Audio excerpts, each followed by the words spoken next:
ये वाली लाइन मैं बोलूँगा तो अभी एक और इंक्वायरी स्टार्ट हो जाएगी। अगर तुम्हारी जो गर्लफ्रेंड है तुम्हें धोखा देते है तो उसका रिवेंज लेने का सबसे बड़ा तरीका है कि तुम गवर्नमेंट जॉब में आ जाओ। लेकिन अभी भी हम लोग देख रहे हैं कि 100 सीट्स हैं, 1000 सीट्स हैं, 1 लाख लोग, 10 लाख लोग अप्लाई कर रहे हैं। टॉपर की थिंकिंग में चेंज ये है कि टॉपर के बिलीव्स कुछ अलग हैं। अच्छा। हमारे बिलीव्स कुछ अलग हैं। उसका बिलीफ ये है कि परफेक्शन से नहीं, कंप्लीशन के ऊपर ध्यान देना है। कंप्लीशन में तुम विनर हो, परफेक्शन में तुम विनर नहीं हो। ये कुछ बच्चे तो हमारे रैंकर्स हैं, मतलब ये तो रैंक लेके आएंगे। उसके अलावा जो ये 95% क्राउड है हमारा, ये हमारा बैंकर है। ये हमारे बैंक में पैसे भरने वाला है। मतलब उनको भी पता है कि इनका सिलेक्शन नहीं होने वाला है। मैं ये बिलीव करता हूँ, मेरी कम्युनिटी में सब ये बिलीव करते हैं, हम सभी लोग मशीन्स की तरह काम कर रहे हैं। मशीन्स की तरह क्यों? क्योंकि बचपन में जो कोडिंग हमारे अंदर डाल दी गई थी, जो बिलीव्स हमारे अंदर डाल दिए गए थे, आज तक उन्हीं बिलीव्स के ऊपर हम एक्ट कर रहे हैं विदाउट चैलेंजिंग एनीथिंग। लेकिन हम इसमें ये नहीं देख रहे हैं कि उस इंसान ने जो ये एंट्री मारी है वो उसकी पूरी जॉब का कितना परसेंट हुआ। शायद 1% होगा उस पूरी जॉब का। बाकी पूरे दिन भर उसे बैठना है, फाइलों के बीच में बैठना है। बाकी पूरे दिन भर उसे हो सकता है कि शाम को वो घर ना पहुंच पाए, लेट हो जाए, बहुत सारे फंक्शंस मिस करने पड़े, बहुत कुछ होगा।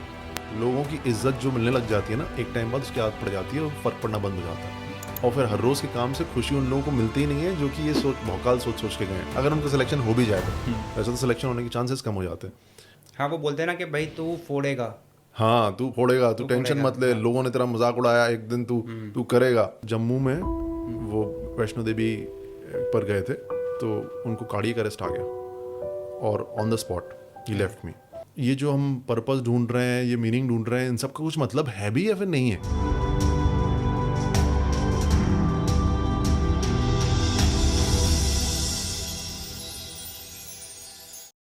तो नमस्कार दोस्तों, आज हमारे साथ हैं राहुल रघुवंशी, जो कि इनकम टैक्स इंस्पेक्टर तो हैं ही, लेकिन उसके साथ साथ द थिंकिंग मशीन्स नाम से प्रोडक्टिविटी और सेल्फ डेवलपमेंट भी लोगों को सिखा रहे हैं। राहुल, सबसे पहले तो थैंक यू सो मच, आपने अपना टाइम निकाला, चंडीगढ़ से आप नोएडा आए सिर्फ पॉडकास्ट के लिए। Thank you very much for inviting me in this podcast. तो राहुल, आप क्योंकि गवर्नमेंट जॉब कर रहे हो, मेरा बैकग्राउंड भी यही है, मैंने गवर्नमेंट जॉब कर चुका हूँ, और हमारे आसपास भी हम लोग देखते हैं कि जो गवर्नमेंट जॉब है या सरकारी नौकरी है, एक बहुत ही इसका भौकाल बोल सकते हो आप, या बोल सकते हो कि इट्स लाइक अ ड्रीम। मतलब लोग क्रेजी हैं सरकारी जॉब्स के लिए। तो क्या लगता है आपको कि क्या कारण है कि हर कोई सरकारी जॉब के पीछे भाग रहा है? सबसे बड़ी चीज़ उसमें है इज्जत। जॉब सिक्योरिटी बाद में, और जो लोग बोलते हैं कि एक्स्ट्रा मनी हो जाती है उसमें, वो भी बाद में। सबसे बड़ी चीज़ है इज्जत, क्योंकि ज़्यादातर लोग अपने आसपास उसके इनसिक्योरिटी के साथ में घूम रहे हैं कि मेरे आसपास वाले लोग मेरी इज्जत नहीं करते, मुझे किसी को प्रूव करके दिखाना है। तो अगर किसी को कुछ प्रूव करना है ना, तो गवर्नमेंट जॉब, तभी तो बोलते हैं कि अगर तुम्हारी जो गर्लफ्रेंड है तुम्हें धोखा दे दे तो उसका रिवेंज लेने का सबसे बड़ा तरीका है कि तुम गवर्नमेंट जॉब में आ जाओ। हाँ, वो ठुकरा के मेरा प्यार, मेरा इंतकाम। मूवीज़ में भी ये दिखा रहे हैं कि वो IAS ऑफिसर बन जाता है, तो रिवेंज लेने का तरीका भी यही है। तो इज़्ज़त इससे जुड़ी हुई है। और इज़्ज़त क्यों जुड़ी हुई है? क्योंकि बहुत टाइम पहले हमारे पेरेंट्स, हमारे दादाजी वगैरह, ये सारे के सारे लोग सरकारी ऑफिस में जाते थे। मेरे को अभी तक याद है कि एक बार मैं रेलवे स्टेशन पे खड़ा हुआ था, तो मेरे पापा को अंदर जाके कुछ पूछना था ट्रेन के बारे में, लेकिन वो पूछ नहीं पा रहे थे। और जब वो गए अंदर पूछने के लिए तो फिर बहुत ही सहमे हुए थे। तो हमारे दादाजी वाली जनरेशन ने, हमारे पापा वाली जनरेशन ने सरकारी ऑफिस के चक्कर लगाए हैं, बैंकों के चक्कर लगाए हैं, इन सब लोगों को देखा है और वहाँ पर कहीं ना कहीं कम फील किया। और उसकी वजह से अब क्या होता है कि उन लोगों ने इन जॉब्स को इतना ज़्यादा भौकाल दे दिया कि अब ये जॉब नहीं रही, अब तो बस मिशन बन गया। वो चीज़ है। तो क्या लगता है कि ऐसा ही चलता रहेगा या आगे चल के कुछ चेंज आ भी सकता है इसके अंदर? लोगों की थिंकिंग में तब चेंज आएगा जब उनके आसपास के कुछ लोग, मान लो कि जिन लोगों को वो कुछ नहीं समझ रहे थे, मान लो कि कोई जो बच्चे हैं जो ठीक से पढ़ाई नहीं करते या फिर कुछ भी कर रहे हैं, वो उनसे 3 गुना ज़्यादा कमाने लग जाएंगे और आसपास पता नहीं कितने लोग होंगे ऐसे, और घर में बैठ के काम कर रहे होंगे, वर्क फ्रॉम होम कर रहे होंगे। जब वो सारी चीज़ें होंगी तो थोड़ा सा लोगों की थिंकिंग में चेंज आने लग जाएगा, लेकिन थोड़ा धीरे आएगा ये। क्योंकि होता क्या है कि मान लो जैसे पनीर का एग्जाम्पल है, पनीर को इज्जत दी गई पता नहीं कितने सालों तक। सही बात है। अगर शादी में पनीर नहीं है तो फिर अक्सर दूल्हा वगैरह वापस लौट जाता है। बड़ी शादी नहीं है ना, पनीर है और ये मेवा मिष्ठान वगैरह है। तो अब पनीर में लाख बुराई क्यों ना हो, पनीर में अपनी जो भी उसका आजकल हम वीडियोस देख रहे हैं, पनीर की इज्जत जाने में थोड़ा सा टाइम लगेगा। तो गवर्नमेंट जॉब्स के साथ में भी यही है, गवर्नमेंट जॉब्स जो पहले थी अब वो उतनी नहीं है, ऐसा नहीं है कि अच्छी नहीं है, बहुत सारी उनमें अच्छी चीज़ें हैं, लेकिन जो भौकाल बनाया जा रहा है एग्जैक्टली वैसी नहीं है। तो ये भी लोगों को समझने में थोड़ा सा टाइम लगेगा, पनीर की तरह। सही बात है, तो ये तो हो भी रहा है। लेकिन एक चीज़ आपने ये भी बताया कि अब उतना क्रेज़ नहीं है, लेकिन अभी भी हम लोग देख रहे हैं कि 100 सीट्स हैं, 1000 सीट्स हैं, 1 लाख लोग, 10 लाख लोग अप्लाई कर रहे हैं। कोचिंग सब लोग कर रहे हैं, आज के टाइम पे कोचिंग इजीली अवेलेबल है, यूट्यूब से आप पढ़ सकते हो। तो जो भी टॉपर्स हैं या जिन लोगों का सिलेक्शन हो रहा है, वो क्या डिफरेंट कर रहे हैं बाकी पब्लिक से? टॉपर्स के बारे में हम हमेशा ये सोचते हैं कि उनकी विल पावर स्ट्रांग है, उनके अंदर मोटिवेशन बहुत ज़्यादा है ना, डिसिप्लिन्ड इंसान है। हम उनके बारे में ये सोचते हैं, लेकिन एग्जैक्टली ऐसा नहीं होता। टॉपर्स के साथ में कुछ डिफरेंट है। मैं आपको एक एग्जांपल से बताता हूँ। बचपन से मैं हमेशा चीज़ों को बहुत ही परफेक्टली करने की कोशिश करता था। हैंड राइटिंग परफेक्ट, सजा के लिख रहे हैं, अंडरलाइन कर रहे हैं, नोट्स प्रॉपर बना रहे हैं, सब कुछ कर रहे हैं। अगर कोई बुक पढ़नी स्टार्ट करी, कोई नोट्स पढ़ने स्टार्ट किए, तो प्रॉपरली वो होने चाहिए। ऐसा नहीं कि बीच में कुछ समझ में नहीं आया, प्रॉपर 100% एफिशिएंसी के साथ में ख़त्म होना चाहिए। अब ये मेरा चल रहा था बहुत टाइम तक, और मैं प्रोक्रास्टिनेट करता था, पढ़ाई नहीं कर पाता था।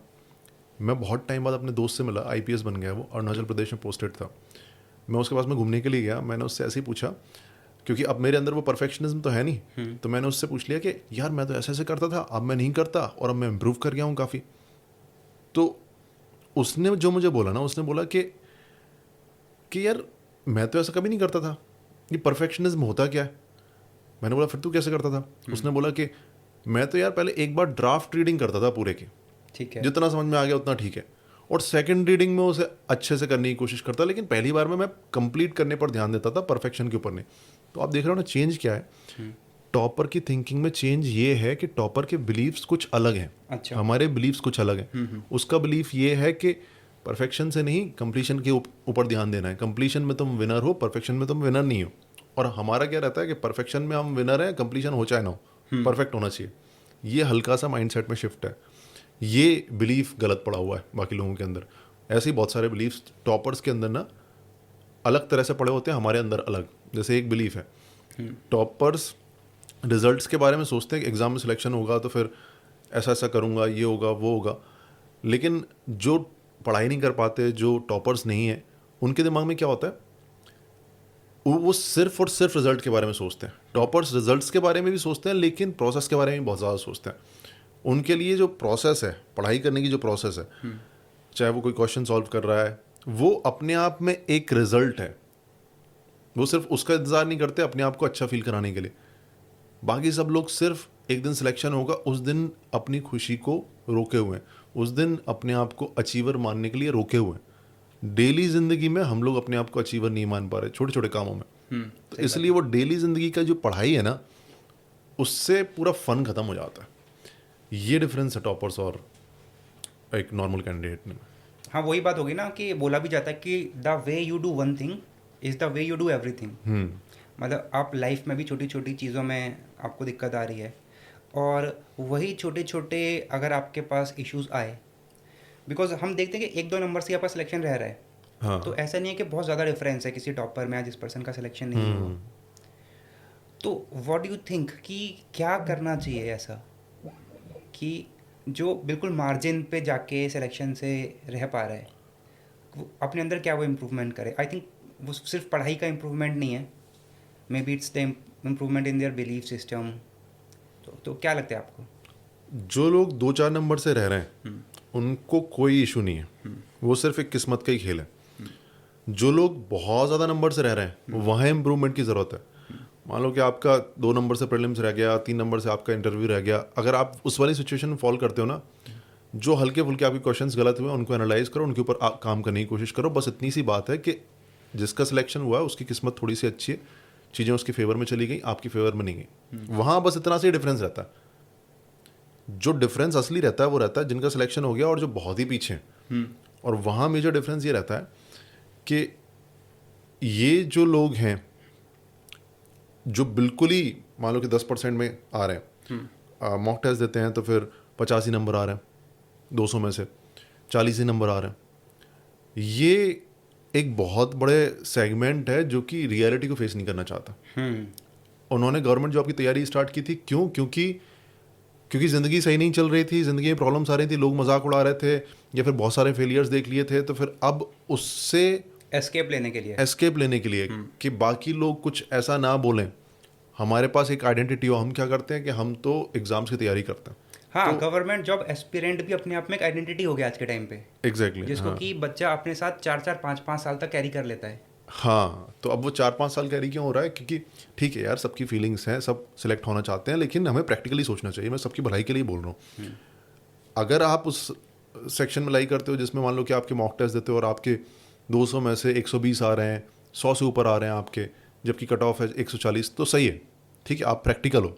लेकिन अगर आपके 40 नंबर आ रहे हैं, 30 नंबर आ रहे हैं और आपको बिल्कुल भी समझ में नहीं आता, मैथ्स करते हो आपको बिल्कुल समझ में नहीं आता, आपने स्कूल टाइम में पढ़ाई नहीं की थी, तो समझने की ज़रूरत है आपको। आपका नुकसान इसमें है कि आप और ज़्यादा अटेम्प्ट्स दो।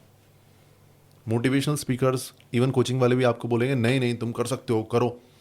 हाँ, वो बोलते हैं ना कि भाई तू फोड़ेगा। हाँ, तू फोड़ेगा, तू टेंशन फोड़ेगा, मत ले, हाँ। लोगों ने तेरा मजाक उड़ाया, एक दिन तू तू करेगा। अब वो बच्चा क्या करता है, उसके पास कोई रास्ता नहीं है, क्योंकि वो अगर एग्ज़ाम की तैयारी नहीं करेगा तो वो क्या करेगा? एग्ज़ाम की तैयारी नहीं करेगा वैलिड तो फिर पॉइंट वही है। फेस करना पड़ेगा उसे। पेरेंट्स की नज़रें, होता क्या है कि पेरेंट्स भी इज्जत करने लग जाते हैं, पेरेंट्स भी अच्छे से बात करने लग जाते हैं अगर आप एग्ज़ाम की तैयारी करते हो तो वो क्या करेगा? तो उस बच्चे को मैं ये बोलना चाहता हूँ कि बेटा, अगर तुम्हारा एग्ज़ाम्स की तैयारी नहीं करोगे तब भी तुम्हारे पास कुछ नहीं है, तो एटलीस्ट तुम अपने 4 साल बचा रहे हो। तुम्हारा जो नुकसान हो रहा है कम से कम वो तो बच रहा है ना। हो सकता है तुम अभी भी कुछ नहीं कर रहे, लेकिन 4 साल तुम्हारा जो नुकसान होने वाला था, जो पढ़ाई करने के बाद में तुम्हारा सिलेक्शन फिर भी नहीं होने वाला था, कम से कम वो तो बच गए। हो सकता है कुछ तो हो जाए, अब तो उम्मीद तो है ना। तो वो एक जो 30-40 नंबर जिनके आ रहे हैं, जिनको बिल्कुल ही अनप्रैक्टिकल सोच रहे हैं, जो स्केप की तरह ले रहे हैं एग्ज़ाम को, वैसे ना लें। हाँ, मतलब इवन अगर आपने वो एक वेब सीरीज़ देखी भी होगी, तो उसमें कोचिंग इंस्टीट्यूट का जो ओनर है या फिर मान लो जो उनके फैकल्टी या जो रिप्रेजेंटेटिव थे, उसने भी ऐसे ही बोला था, आई थिंक कोटा फैक्ट्री था शायद वो, कि ये कुछ बच्चे तो हमारे रैंकर्स हैं, मतलब ये तो रैंक लेके आएंगे, उसके अलावा जो ये 95% क्राउड है हमारा, ये हमारा बैंकर है, बैंकर ये है। हमारे बैंक में पैसे भरने वाला है। मतलब उनको भी पता है कि इनका सिलेक्शन नहीं होने वाला है, हाँ हाँ। बट वो बैंकर हैं, क्योंकि अल्टीमेटली जो रेवेन्यू जनरेट हो रहा है वो तो आपका ज़्यादा बच्चे पढ़ेंगे तभी जनरेट होगा ना।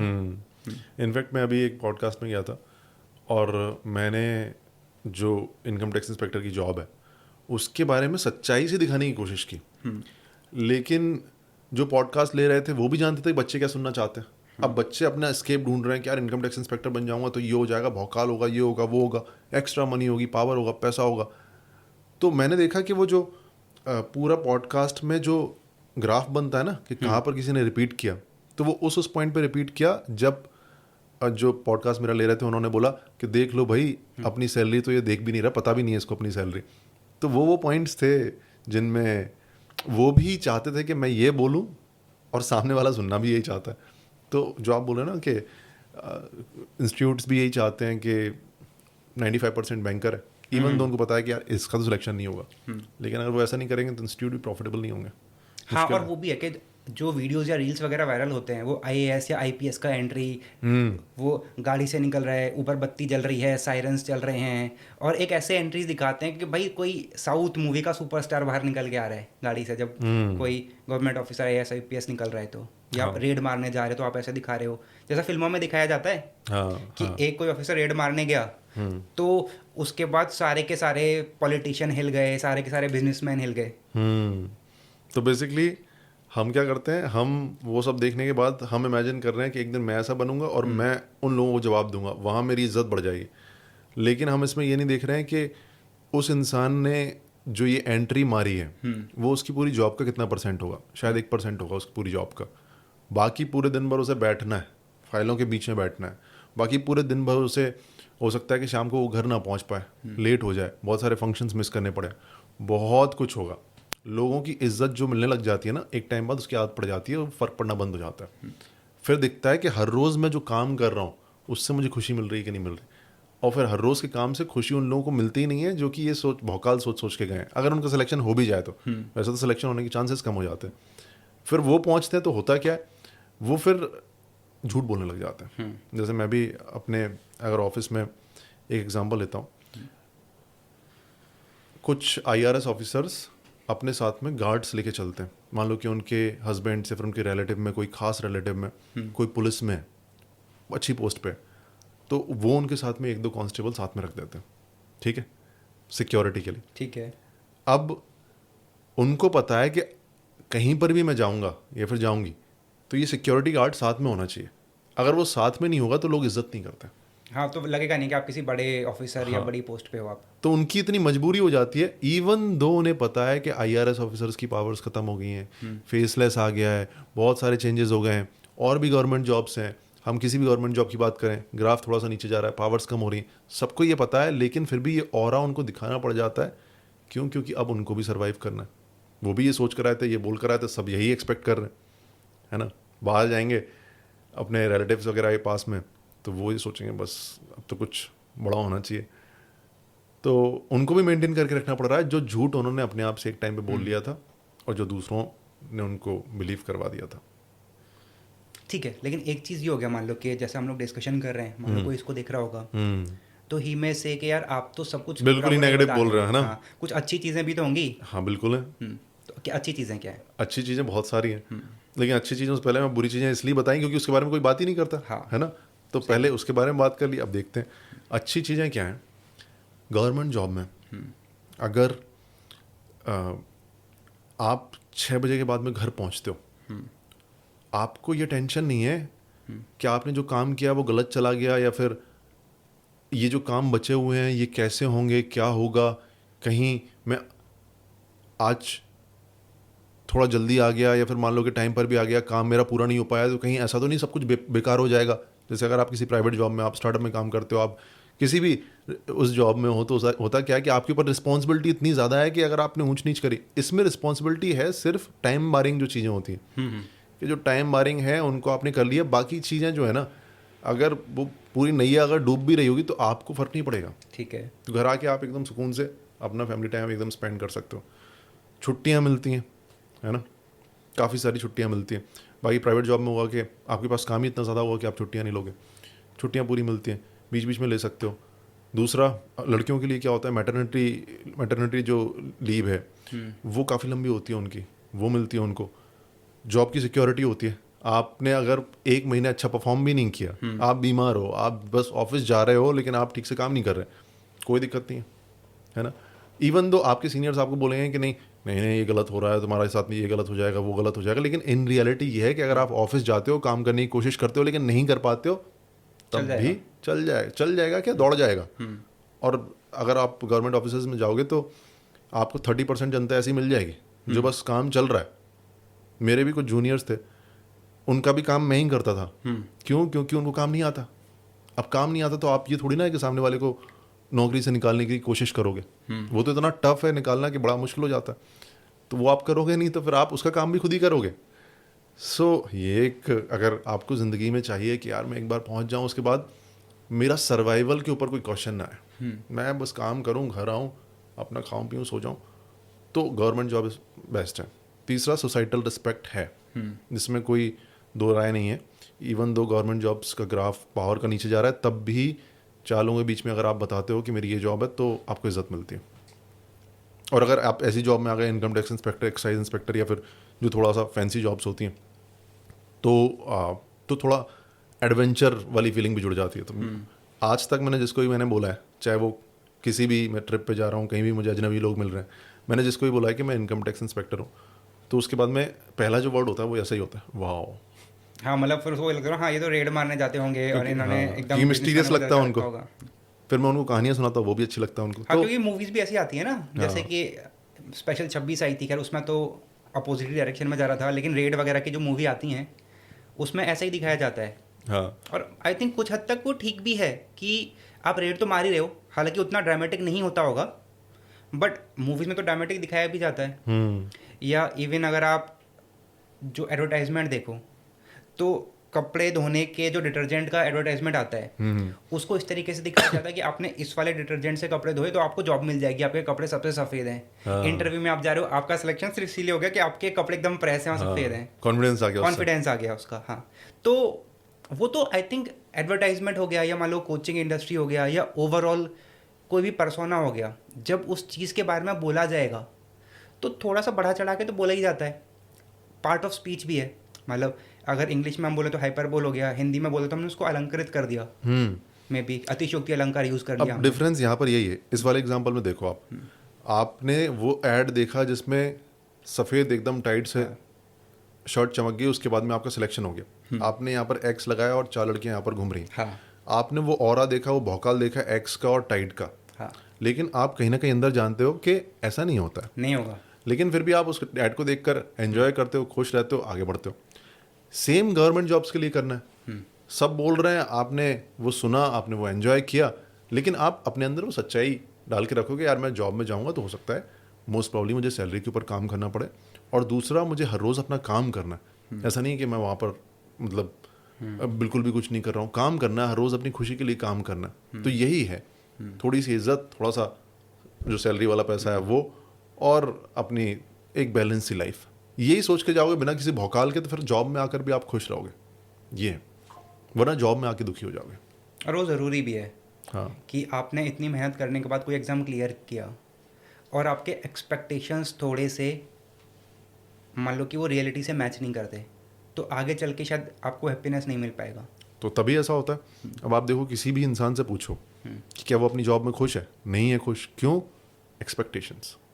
ह्यूमन बीइंग्स की सबसे बड़ी प्रॉब्लम यही है कि हम एक्सपेक्ट करते हैं विद सर्टेनिटी, जबकि हमें एक्सपेक्ट करना चाहिए विद प्रोबेबिलिटी। सर्टेनिटी के साथ एक्सपेक्ट करते हैं, वो चीज़ें नहीं होती, दुखी होते हैं। प्रोबेबिलिटी के साथ में करेंगे तो हो सकता है कि वो चीज़ें ना हो, तो क्योंकि पहले सोच के रखा हुआ था कि हो सकता है ना भी हो। तो जॉब्स के साथ में भी ऐसा ही है। मतलब ये तो हर जगह है, आई थिंक सिर्फ गवर्नमेंट जॉब्स की बात नहीं है। आप कॉर्पोरेट में चले जाओ, प्राइवेट जॉब्स में चले जाओ, आप आज के टाइम पर किसी से भी बात करो, अपनी जॉब से तो सेटिस्फाइड कोई है ही नहीं। एक्सपेक्टेशंस, क्योंकि हम ह्यूमन बीइंग्स दुखी होने के लिए पैदा हुए हैं, यही ट्रुथ है। अब होता क्या है कि हम वहाँ पर पहुँचते हैं, हमारे पास में जो कुछ आ गया हम उसके साथ में सेटिस्फाइड हो जाते हैं, हम उसे ग्रांटेड लेने लग जाते हैं। जबकि होना ये चाहिए कि हमें अपने हर एक पल को थोड़ा सा ऐसे लेना चाहिए कि ये बोनस है, ये कभी भी जा सकता है, और आगे बढ़ने की कोशिश करनी चाहिए। अब ये कभी भी जा सकता है तो इसमें तुम खुश रहोगे, आगे के लिए ट्राई करते रहोगे, और आगे अगर नहीं मिला तो तुमने पूरी सर्टेनिटी के साथ एक्सपेक्ट नहीं किया था कि नहीं मिलेगा, कि मिलेगा, तो उसमें तुम दुखी नहीं होगे। तो ह्यूमन बीइंग्स की वहाँ थोड़ी सी गड़बड़ हो गई है एक्सपेक्टेशंस में। तो गड़बड़ ठीक कैसे होगी? गड़बड़, ये हाँ, समझ कैसे गड़बड़ आएगी? जॉब्स में नहीं है, गड़बड़ अपनी सिचुएशंस में नहीं है। क्योंकि सोचो ज़रा कि कहाँ हम गुफाओं में रहते थे, कहाँ राजा महाराजा भी ऊँट के ऊपर बैठ के, हाथियों के ऊपर बैठकर धूप में जाते थे, पीठ तोड़वाते थे, और कहाँ हम दोनों यहाँ बैठे हुए हैं एसी में, कहाँ हम ऑफिस में एसी में काम करते हैं, कहाँ हम गाड़ी में एकदम उड़ते हुए एसी से जा रहे होते हैं, है ना। राजा महाराजाओं से भी बड़ी ज़िंदगी मिल गई ह्यूमन बीइंग्स को, और क्या चाहिए। उसके बाद भी अगर ह्यूमन बीइंग्स किसी जॉब में दुखी है या फिर किसी चीज़ में दुखी है, तो वो हमारे माइंडसेट का इशू है। करना क्या चाहिए? करना ये चाहिए कि हर पल को अनएक्सपेक्टेड लो। ठीक है। जैसे हम दोनों ये पॉडकास्ट कर रहे हैं, एकदम अनएक्सपेक्टेड हो सकता है इस पॉडकास्ट के नीचे बहुत सारे नेगेटिव कमेंट आ जाए, तैयार है ना, तैयार है उसके लिए। सही बात। अब अगर नेगेटिव कमेंट्स नहीं आएंगे तो खुशी होगी, क्योंकि मैंने तो वर्स्ट एक्सपेक्ट कर लिया है। एक बार मैंने अपने दिमाग में, जब हम वर्स्ट इमेजिन कर लेते हैं कि ऐसा भी हो सकता है इस पॉडकास्ट के बाद में मेरी जॉब चली जाए, वाह, वर्स्ट एक्सपेक्ट कर लिया। अब जॉब में अगर सस्पेंड भी हो जाऊँ, अब अगर जॉब में थोड़ी सी डांट भी खा लो, जॉब में जाकर कुछ भी हो जाए तो खुशी होगी, दुख नहीं होगा कि चलो जॉब तो नहीं गई कम से कम, है ना। अब इसमें लोगों के दिमाग में ख्याल आएगा कि यार ऐसा करेंगे तो फिर तो नेगेटिव ही सोचते रहेंगे। नहीं, बस एक बार ये सोचना है कि ऐसा भी हो सकता है, बिकॉज द ट्रूथ इज कि कुछ भी हो सकता है। अगर हम यहाँ पर बैठे हुए हैं, यहाँ पर नहीं, चलो फिर आप बोलोगे कि ज़्यादा ही नेगेटिव बोल रहा हूँ मैं, लेकिन द ट्रूथ इज कभी भी किसी को कार्डियक अरेस्ट आ सकता है। होता भी है ऐसा। आजकल हम लोग देख भी रहे हैं जिम थक में, करके या फिर इंसान आप गायब। किसी शादी की पार्टी के फंक्शन में और डांस करते करते आपको अटैक आ गया। इतनी अनसर्टेन लाइफ में आप इतने सर्टेन चीज़ें मानने लग जाते हो, वही दुख का कारण है। उसको हमेशा एक पल को, हर एक पल को अनएक्सपेक्टेड, रैंडम लेने की कोशिश करो। उसके बाद में जो अचीव करना है उसको अचीव करने के लिए एक्सपेक्ट करो, लेकिन प्रोबेबिलिटी के साथ में करो। हाँ, ये हो भी सकता है ना भी हो, लेकिन मैं अपनी ट्राई करता हूँ, मैं कोशिश करता हूँ, फिर एक असली मज़ा है। मैं बीच में 1.5 साल तक जॉब में नहीं गया था। एक दिन मैंने सोच लिया था फरवरी 2022-23 में कि मुझे अब अपना काम करना है, मुझे जो अपना पैशन है उसको फॉलो करना है। अब हो गया, जॉब मैंने ज्वाइन की थी, अच्छे से कंप्लीट किया, अब नहीं करना, छोड़ दी। 1.5 साल तक अपने पैशन के ऊपर काम किया, सक्सेसफुल हुआ, काफ़ी सही चला। फिर बीच में दिक्कत आई, और ऐसी दिक्कत आई कि अब मुझे लगा कि अब क्या करें, समझ में नहीं आ रहा था। जॉब फिर से ज्वाइन करी। अब मैं जब पहली बार जॉब इतने टाइम बाद गया, फिर अंदर से ये फीलिंग आ रही थी कि यार ये गलत हुआ सही हुआ। मैंने कहा चलो चलने देते हैं फ्लो में। और उसका हुआ क्या, उसके बाद मैंने वो रील डाली, दोबारा जॉब में ज्वाइन करने के बाद ही वो रील डाली, इनकम टैक्स खेलने का आज मेरा है पहला दिन। वो पहली रील ही वायरल हो गई, और उसके बाद वो पूरी सीरीज़ बन गई है। वो पूरी सीरीज़ नहीं बन पाती, हम दोनों ही पॉडकास्ट नहीं कर रहे होते, अगर मैं वो मुंह लटका के जॉब वापस नहीं जाता था। अगर वो मेरा पैशन एकदम बढ़िया चल रहा होता, सब कुछ ठीक चल रहा होता, तो कोई प्रॉब्लम नहीं थी, जॉब पे वापस ही नहीं जाता मैं। तो सारी चीज़ें, हाँ, यू नेवर नो कि कहाँ पे एक्सपीरियंसेस क्या हैं। क्लिक कर जाए। वो एक्सपीरियंस भी होता, अगर मान लो वो सब कुछ ठीक चलता, वो एक अलग एक्सपीरियंस होता। वो ठीक नहीं चला, जॉब ज्वाइन करी, ये एक नया एक्सपीरियंस हो गया। यहाँ बैठे हुए हैं आपके साथ में, या फिर यूट्यूब पर जो नए क्रिएटिव वीडियोस बनाता हूँ, वो हो रहा है, वो एक एक्सपीरियंस है। तो ये यूट्यूब पे वीडियोस बनाना है, और ये कैसे स्टार्ट हुआ, मतलब इसका क्या स्टोरी है? थोड़ी सी सैड स्टोरी है इसके पीछे। वैसे तो जो प्रोक्रास्टिनेशन वाले वीडियोस हैं, 2 तरह के वीडियोस हैं मेरे यूट्यूब पे। एक तो वो जो सीरीज चल रही है इनकम टैक्स वाली, दूसरी प्रोक्रास्टिनेशन वाली। प्रोक्रास्टिनेशन वाली बहुत पहले से मैं अपने लिए करता हूँ वो। दूसरा जो ये इनकम टैक्स वाली थी, हुआ क्या, सितंबर में मैंने फिर से जॉब ज्वाइन की, पिछले सितंबर में, अपने 6 महीने पहले। जैसे ही जॉब ज्वाइन की, पापा को कॉल किया, बड़े अच्छे से बात हुई, उनको बड़ा अच्छा लगा, अच्छा बच्चे ने फिर से जॉब ज्वाइन कर लिया। उसके 5-7 दिन बाद जम्मू में वो वैष्णो देवी पर गए थे, तो उनको कार्डियक अरेस्ट आ गया, और on the spot he left me. फिर उसके 2 महीने तक मैं ऑफिस नहीं जा पाया बिकॉज ऑफ ऑल द तो रिचुअल्स। क्या था, मतलब उनका थोड़ा सा मेडिकल हिस्ट्री पहले से ही नहीं, कुछ था भी या हिस्ट्री नहीं थी, सब कुछ कभी ऐसा कुछ हुआ नहीं बहुत था, ही फर्स्ट टाइम ही uncertain था, था, मतलब फिर तो। अनसर्टेन था। तो उसके बाद जब मैंने फिर से जॉब ज्वाइन की, मतलब ये 2 महीने का जो टाइम पीरियड था, उसमें मेरे को ये समझ में आ गया कि यहाँ तो कुछ भी प्रेडिक्टेबल नहीं है लाइफ में, कुछ भी हो सकता है। मेरे को बहुत टाइम से ऐसा लग रहा था जैसे मैं एक किसी गेम के अंदर हूँ, जैसे मैं एक कैरेक्टर हूँ, मैं कैरेक्टर का रोल प्ले कर रहा हूँ, और मैं इस दुनिया में हूँ जहाँ पर कुछ भी हो सकता है, शायद पहले से लिखा हो, पता नहीं क्या है, मुझे तो बस ये रोल प्ले करना है, कुछ मेरे हाथ में नहीं है, ये तो एक गेम है। मुझे ज़िंदगी एक गेम की तरह लगने लगी उस इंसिडेंट के बाद में। फिर मैं ऑफिस आया ना वापस, तो मेरा वापस 2 महीने की छुट्टी के बाद में वापस मैं ऑफिस आया, तो उस दिन मैं उस मोड में था कि ये तो गेम है यार। तो मैंने कि चलो गेम खेलते हैं, क्या करें, जॉब तो कर ही रहे हैं, कुछ वीडियो बनाते हैं ऐसा अपनी लाइफ के ऊपर, डेली लाइफ के ऊपर। तो मैंने वो बोला, इनकम टैक्स खेलने का आज मेरा है पहला दिन। और अगर आप तीसरे चौथे वीडियो में देखोगे तो उसमें एंड में मैं क्या बोल रहा हूँ, एंड में मैंने बोला कि ये जो हम पर्पस ढूंढ रहे हैं, ये मीनिंग ढूंढ रहे हैं, इन सब का कुछ मतलब है भी या फिर नहीं है। फिर मुझे याद आया कि ये संसार तो एक माया है, वहाँ वो वीडियो ख़त्म होता है। तो आप समझ रहे हो ना मैं किस मेंटल स्टेट में चल रहा हूँ उसमें। हाँ, हाउ वाज दैट सिचुएशन, मतलब कि उस टाइम पे आपका मेंटल स्टेट, मतलब बहुत टफ है, मैं तो सोचता हूँ, तो इमेजिन करना भी बड़ा मुश्किल है। तो आपने कैसे हैंडल करा उस टाइम पे अपने आप को, और मतलब क्या क्या क्या सिचुएशन था वहाँ पे, क्या आपका सोच था, मतलब ऐसे आपने गेम के बारे में सोचा, तो अंदर ही अंदर बहुत सारी चीज़ें चल रही होंगी उस टाइम पे। मेन तो जो लॉस होता है, लोग कहते हैं कि अब बहुत दिक्कतें आ रही होंगी, रिस्पॉन्सिबिलिटीज़ बढ़ गई होंगी, वो सारी चीज़ें सेकेंडरी होती हैं। मेन तो लॉस इंसान का होता है। और वो तो अच्छा है, मैंने लास्ट टाइम पर जो फ़ोन पे उनसे बात की, वो बहुत अच्छे से बात कर ली, वो भी खुश थे, मैं भी खुश था, क्योंकि मैंने जॉब फिर से ज्वाइन कर ली थी। तो वो एक फ़ोन कॉल ने थोड़ी राहत दी कि चलो कुछ ऐसा नहीं था कि मैं उनसे बहस कर रहा था उस टाइम पे, क्योंकि पिछले 2 कॉल में मैंने बहस भी कर ली थी। तो मेन इंसान का लॉस रहता है। मैंने जो रिकूप किया है इससे, वो किया है जो ज़िंदगी की सच्चाई है उसको एक्सेप्ट करके। सच्चाई ये है कि हम आ रहे हैं, हम कभी भी जा सकते हैं, और हमें इसके लिए तैयार रहना है। तो अब इसमें ये भी एक्सपीरियंस है जिसको अपने को कभी ना कभी एक्सपीरियंस करना है। आज, और ऐसा नहीं है आज की जो ज़िंदगी है, अब पापा नहीं है तो ऐसा नहीं, आज की ज़िंदगी में बहुत कुछ है, मदर है, अब एक टाइम पे वो भी एक्सपीरियंस करना पड़ जाए, हो सकता है एक टाइम पे खुद का ही एक्सपीरियंस करना पड़ जाए।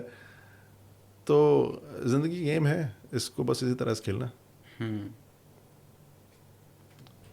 तो अगर ये देखा जाए, मान लो कि जिनका सिलेक्शन हो गया, मतलब ठीक है, आप मान सकते हो कि कुछ थोड़ा बहुत एग्जेजरेट किया जा रहा है, लेकिन फिर भी ओवरऑल जॉब अच्छा है। अगर आपका सिलेक्शन हो गया तो इट्स गुड, आप कंटिन्यू कर सकते हो। लेकिन जिनका सिलेक्शन नहीं हो रहा है, और उनको फिर क्या करना चाहिए? मतलब कि वो कैसे डिसाइड करें कि यार मेरा सिलेक्शन नहीं हो रहा, तो अब मुझे ये छोड़ के कुछ और करना चाहिए? किस पॉइंट पर किस decide पॉइंट करें? पे, मतलब ऐसा क्या है, मतलब क्या ब्रेक पॉइंट होना चाहिए कि जिस पर डिसाइड कर सके भाई चलो ठीक है, अब सरकारी नौकरी के एग्ज़ाम का छोड़ देते हैं, लाइफ में कुछ और करते हैं? वो पॉइंट है मेंटल स्टेट। आपने तैयारी की, 3 साल हो गए आपको तैयारी करते हुए, जिस टाइम आपको ये फील हो रहा है कि यार अगर मैंने 1 साल और तैयारी की और उसमें मेरा सिलेक्शन नहीं हुआ तो मैं ख़त्म हो जाऊंगा mentally, that is the point. वो कंडीशन होनी चाहिए कि मैं मेंटली ख़त्म नहीं होऊंगा, चाहे मैं 1 साल तैयारी करूं और उसके बाद छोड़ ही दूं, चाहे मैं 2 साल तैयारी करूं छोड़ दूं, चाहे मैं तैयारी ही ना करूं, चाहे मैं तैयारी करूं और पढ़ाई भी ना करूं, कुछ भी हो, बस एक कंडीशन होनी चाहिए कि मैं मेंटली साउंड रहूंगा। साउंड ना रहूं तो एटलीस्ट मैं मेंटली स्टेबल रहूं। क्योंकि कई लोग होते हैं कि 6 अटैम्प्ट यूपीएससी में सिविल सर्विसेज के दे दिए और उसके बाद में वो जब 6 अटैम्प्ट के बाद में नहीं निकलता, हाँ तो he comes out as a failure for life. हाँ, मैं पूरा कॉन्फिडेंस शेक हो जाता है। अपने को वो नहीं बनना, अपने को बनना है अपनी ज़िंदगी का हीरो। मैंने ट्राई, हाँ एक चीज़ याद रखनी है, होता क्या है कि किसी का सिलेक्शन नहीं होता तो फिर उसका कॉन्फिडेंस टूट जाता है। कभी भी फेलियर को ना फेलियर की तरह मत लो, एक्सपेरिमेंट की तरह लो। ठीक आप है। सोचो ज़रा, ध्यान से सोचो, मतलब जितने भी लोग इस पॉडकास्ट को देख रहे हैं, हम अर्थ पे आए, क्रिएटर जो भी था हमारा, हमने बहुत सारे नाम दिए, लेकिन आप इसे फील कर सकते हो कि किसी ने, किसी भी क्रिएटर ने आकर हमें बताया नहीं है कि इस दुनिया में करना क्या है तुम्हें, है ना। कहीं पर भी लिखा हुआ है वो हमारी ही कहानियां हैं। इवन तो मैं आपको बोल दूं कि मुझे तो स्टूडेंट्स की ज़िंदगी में बदलाव लाना है, ये मेरा पर्पज़ है, लेकिन किसी जो क्रिएटर मेरा था उसने मुझे नहीं बताया। ये शायद मेरे दिमाग की कहानी है। कई एनजीओज वगैरह जो भलाई के लिए काम करते हैं, उनके दिमाग में है कि यार हम दुनिया को एक अच्छा प्लेस बनाएंगे, हम एनवायरनमेंट को बचाएंगे, हम जानवरों की सेवा करेंगे। उनका पर्पज़ है, क्रिएटर ने नहीं बताया। हमारी खुद की कहानियाँ हैं, तो इस पूरी दुनिया में हम अपनी कहानियों में जी रहे हैं, और अगर अपनी कहानियों में जी रहे हैं तो हम जो भी कर रहे हैं हमें पता नहीं है कि इसमें करना क्या है। इस धरती पे आके, जैसे इस रूम में अगर किसी को छोड़ दें और बंद कर दें और बताएं ना करना क्या है, तो वो क्या करेगा, वो कुछ ना कुछ गेम खेलने लग जाएगा। तो हो सकता है वो दीवार खोदने लग जाए, हो सकता है वो इसके ऊपर चित्रकारी करने लग जाए। तो वो कर क्या रहा है, वो कर रहा है एक्सपेरिमेंट्स। वो ये नहीं कर, वो सक्सेस फेलियर से रिलेशनशिप नहीं है उसका। तो हम जो यहाँ पर कर रहे हैं, चाहे वो कोई एग्ज़ाम में देना है, चाहे अपना कोई स्टार्टअप स्टार्ट कर रहे हैं, चाहे हम बिजनेस कर रहे हैं, हम कुछ भी कर रहे हैं, हम एक्सपेरिमेंट्स कर रहे हैं और कुछ नहीं कर रहे हैं। हम एक चीज़ करते हैं, देखते हैं कि क्या चलता है, इसका ये होता है या फिर ये होता है, बस चलता है या फिर नहीं चलता है, बस इतना हम करके देख रहे हैं। और उसमें अगर हम नहीं कर पाते तो क्या कर रहे हैं हम, एक्सपेरिमेंट में, एक्सपेरिमेंट फेल हो गया। हमने सोचा था ये हो जाएगा, नहीं ये हो गया, वाह कुछ नया पता चल गया। एग्ज़ाम में सिलेक्शन, मैंने सोचा था मेरा सिलेक्शन हो जाएगा, मैंने तैयारी की, अरे एग्ज़ाम में मेरा सिलेक्शन नहीं हो पाया, चलो ये भी एक्सपेरिमेंट करके देख लिया ज़िंदगी में, आप कुछ और एक्सपेरिमेंट कर लेंगे, ये हो गया। एक्सपेरिमेंट की तरह लो किसी भी चीज़ को। सक्सेस फेलियर तो हमारी कहानियाँ हैं, ऊपर वाले ने तो नहीं बताया कि सक्सेस फेलियर क्या है, हमारी कहानियाँ सब कुछ। प्लान बी के बारे में आप क्या सोचते हो कि लाइफ में प्लान बी होना चाहिए या नहीं होना चाहिए? मोटिवेशनल स्पीकर्स ने बोला कि प्लान भी नहीं होना चाहिए, है ना, एकदम घोड़े की नाल की तरह एकदम सीधे देखो। क्योंकि वो है ना, एक कहानी भी है ना कि मान लो कि एक कोई ग्रुप था, वो नाव लेके आक्रमण करने गया कहीं पे, तो जैसे ही वो वहाँ पे पहुँचे तो जो उनका सेनापति था उसने अपनी नाव को किनारे पे लगाया, सब लोगों को उतारा और फिर नाव में आग लगा दी कि जाएंगे तो जीत के जाएंगे वरना जा ही नहीं सकते। बहुत अच्छी कहानी है, प्रैक्टिकल नहीं है रियल लाइफ में। आपने अगर एक बुक पढ़ी हो लीन स्टार्टअप करके, है ना, उस बुक में क्या लिखा हुआ है कि अगर आप कोई भी स्टार्टअप स्टार्ट करते हो तो आपके लिए उस स्टार्टअप में जल्दी जल्दी आपको एक्सपेरिमेंट्स करने पड़ेंगे। एक चीज़ की फेल हो गए, दूसरा, ये फेल हो गया, तीसरा, चौथा। और इस तरीके से जो भी स्टार्टअप आगे बढ़ रहा है, लीन स्टार्टअप, जो कि जो पेपॉल के फाउंडर थे शायद, उन्होंने लिखी हुई है। Peter Thiel. हाँ, एग्जैक्टली। तो उन्होंने इतने बड़े बड़े स्टार्टअप सक्सेसफुल बनाए इस बुक से। क्यों? क्योंकि वो बार बार प्लान बी बोल रहे हैं, ये नहीं तो फिर ये करना है, ये नहीं तो फिर ये करना है, ये नहीं, जल्दी करना है, रुकना नहीं है, वो ज़्यादा इंपॉर्टेंट है। एक्सपेरिमेंट्स करते जाओ, फेल होते जाओ, लेकिन एक्सपेरिमेंट्स को रोको मत, जल्दी करते चलो, वो चीज़ आपको आगे बढ़ाती है। अब गवर्नमेंट जॉब्स, आप कभी भी मान लो कि आपको यहाँ से जयपुर जाना है, अब आप सीधे ये सोच के चलोगे मैं जयपुर पे जाके रुकूंगा, आपको ऐसा लग रहा है कि मैं कोई प्लान भी नहीं बना रहा। आपके प्लान भी मैं आपको बताता हूँ। आपने ये भी सोचा है कि बीच में हो सकता है कि मेरा पेट्रोल ख़त्म हो जाए, तो आप पेट्रोल डलवा के चलोगे। आपको भूख लग जाए तो आप ढाबे के बारे में सोच के चलोगे, ये ढाबे होंगे। हो सकता है कि बहुत सारी चीज़ें हो जाए, तो आपके प्लान भी पहले से ही बने। आपके प्लान भी हर चीज़ में बन रहे हैं, तो फिर यहाँ पे क्यों नहीं, इसके साथ क्यों बेईमानी।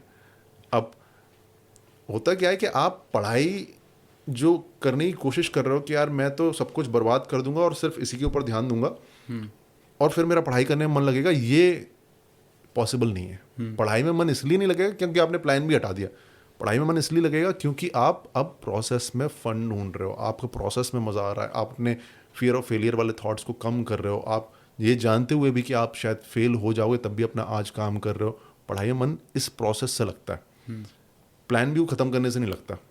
तो प्लान भी तो होनी चाहिए हर चीज़ में, है ना। अब मिलिट्री ऑपरेशंस होते हैं इतने सारे, मिलिट्री ऑपरेशंस में क्या प्लान भी नहीं होते? सर्जिकल स्ट्राइक की ये चीज़ गलत जा सकती है तो ये कर लेंगे, ये चीज़ गलत जा सकती है तो ये कर लेंगे। प्लान ए जो अपना है ना, वो जॉब में सिलेक्शन नहीं है। प्लान ए हमारा खुश रहना है, प्लान ए हमारा सक्सेसफुल होना है, जो हम सोचते हैं कुछ अच्छा करना है। तो उसमें जॉब तो एक पार्ट है, चाहे वो ए जॉब हो, चाहे बी जॉब हो, चाहे सी जॉब हो, वो तो एक पार्ट है। प्लान ए हमारा बना हुआ है।